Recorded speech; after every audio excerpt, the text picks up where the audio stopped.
તો જો ગાઈસ આમાં તો આપણે બહુ રસો નથી કરવાનો, પાતળો જ કરવાનો છે.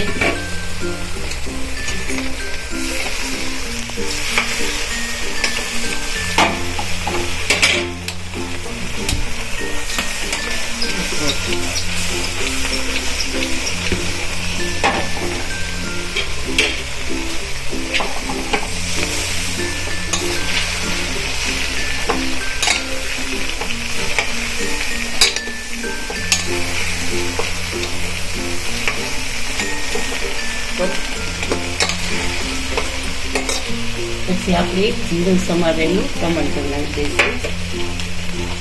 સ્વાદ અનુસાર નમક નાખશું. ગ્રેવીનું અલગથી નાખશું એટલે આના પૂરતું જ નાખશું. આપણે પાવડર નાખશું, લાલ મરચું પાવડર નાખશું, ધાણા જીરું નાખશું. ગરમ મસાલો આપણે પછી ઉમેરશું, હમણાં નથી નાખવો આપણે.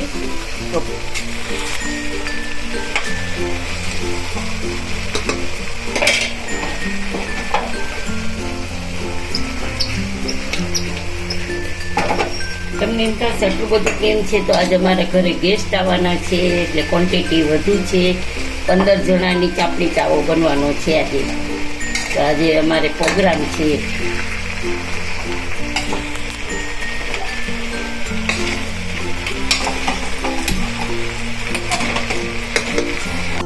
આપણે કસૂરી મેથી લીધી છે, એને થોડીક પેલું કરી અને આપણે નાખી દઈશું. ક્રશ કરીને નાખવાથી સ્વાદ એકદમ સરસ આવે છે.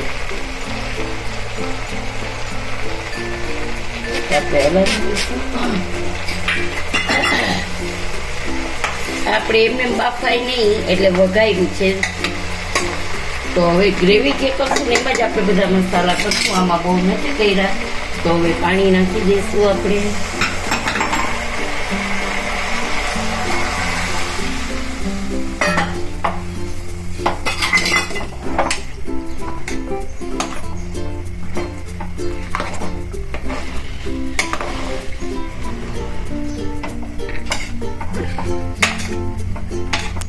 એટલું ઉપર આવે ને એટલું પાણી નાખી દીધું છે.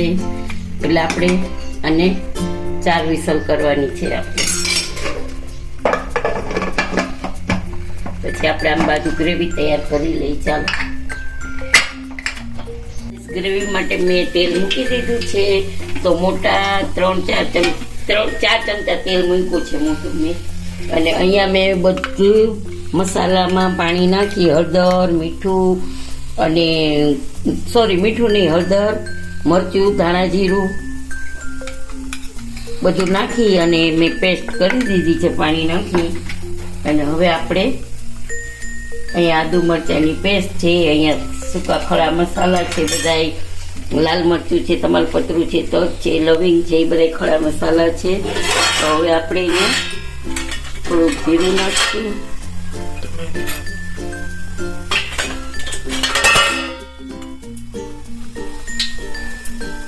જીરું નાખશું, બહુ નહીં નાખી કારણ કે આપણે શાકમાં નાખ્યું છે. પછી હિંગ નાખશું. અને અહીંયા બધા તમાલપત્રા, લાલ મરચા અને તજ, લવિંગ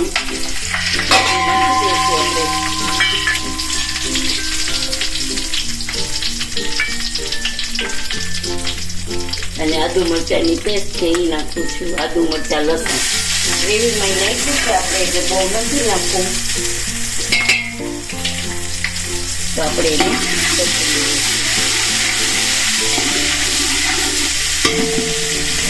પછી અહીંયા મેં ડુંગળી છે ને એકદમ પીસી લીધી છે.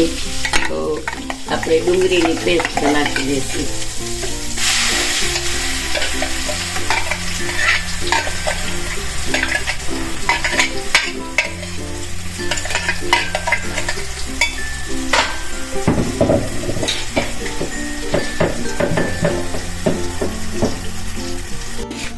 ડુંગળીને સોતે કરી લેશું આપણે.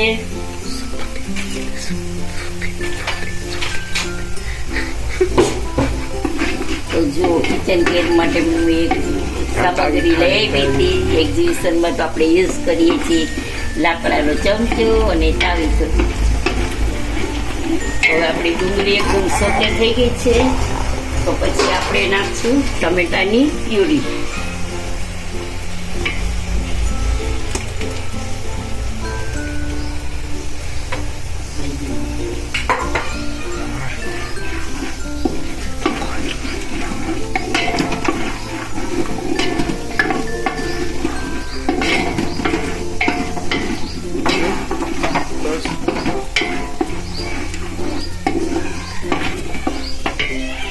હવે આપણી પ્યુરી એકદમ સરસ થઈ ગઈ છે. ટમેટા અને ડુંગળીની કચાશ વહી ગઈ છે, લસણની ને. તો આપણે નાખી દઈશું આ બનાવેલી મસાલાની પેસ્ટ. તો એમાં પાણી નાખ્યું છે એટલે આપણો મસાલા એ કઈ બળશે નહીં. અને ગરમ મસાલો આપણે લાસ્ટમાં નાખશું. હવે આપણે 5 મિનિટ ઉકળવાનું કરવા દઈએ મસાલાને. પછી આપણે નાખી દઈશું પાણી.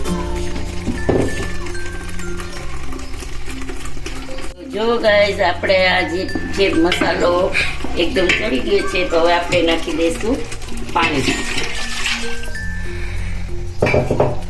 જે ગ્રેવી વાળું હતું ને ધોઈ નાખ્યું છે.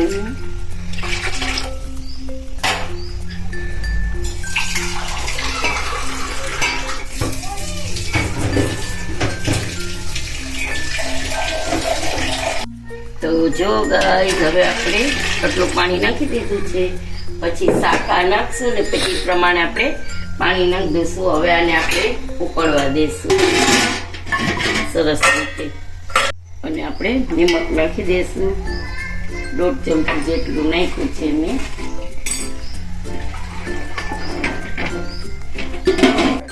તો જો ગાઈસ આપણી ગ્રેવી એકદમ સરસ થઈ ગઈ છે, ઓઇલ આવી ગયું છે.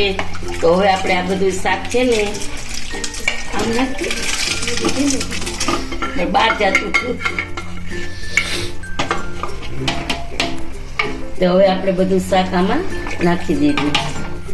હવે આને આપણે 2 મિનિટ ઉકાળશું અને ગરમ મસાલો નાખી દઈએ આપણે.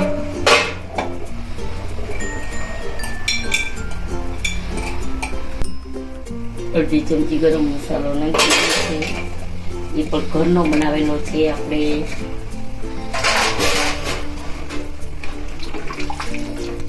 બસ હવે આપણે આને ઉકાળીને રાખી દઈશું 2 મિનિટ. હવે આપણે ઉકળી જ ગયું છે તો આપણે ગેસ 2 મિનિટ રાખીને પછી બંધ કરી દઈશું. ગાઈસ આપણી તાવો છે એ તૈયાર છે. તો ઉપર ધાણા ભાજીથી ગાર્નિશ કરી લઈશું.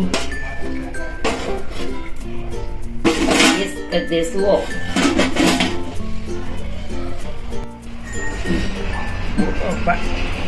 જો અહીંયા ચાપડી માટેનો લોટ લઈ લીધો છે મેં. ચાપડી માટેનો લોટ લઈ લીધો છે મેં. અહીંયા જીરું નાખી દઈશું આપણે થોડુંક હાથેથી ક્રશ કરીને. અને 1 ચમચી નિમક નાખશું. થોડાક તલ નાખશું અને મોણ નાખી અને એકદમ કઠણ લોટ બાંધવાનો છે આપણે. મોણ આપણું થોડુંક વધારે રહેશે આમાં.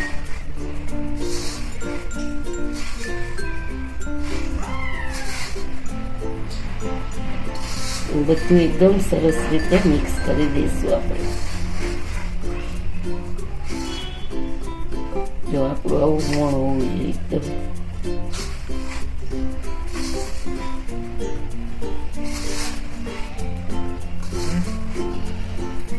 થોડુંક ઓછું લાગે છે તો આપણે નાખી દઈએ. હવે એકદમ કઠણ લોટ બાંધવાનો છે.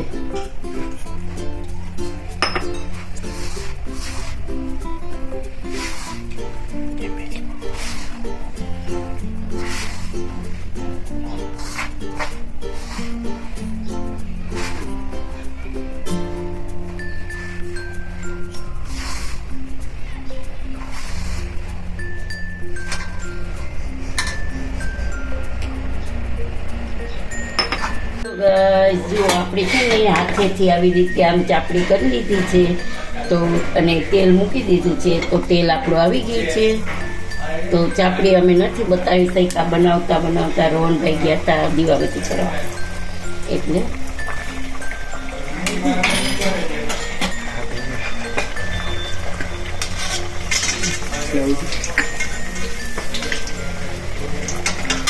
અને તાપ આપણે ધીમો કરી નાખશું. ઓલરેડી બહુ તેલ આવી ગયું છે એટલે જાડી છે ને તો અંદરથી તળાતા અને શેકાતા વાર લાગશે.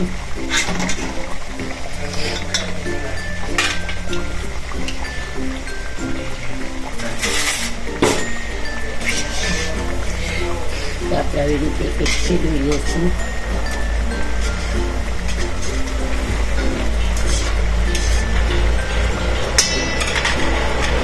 તો જો ગાઈસ આપણી ચાપડી છે તૈયાર થઈ ગઈ છે, બદામી કલરની થઈ ગઈ છે. તો આપણે કાઢી લઈશું તેલની તારી.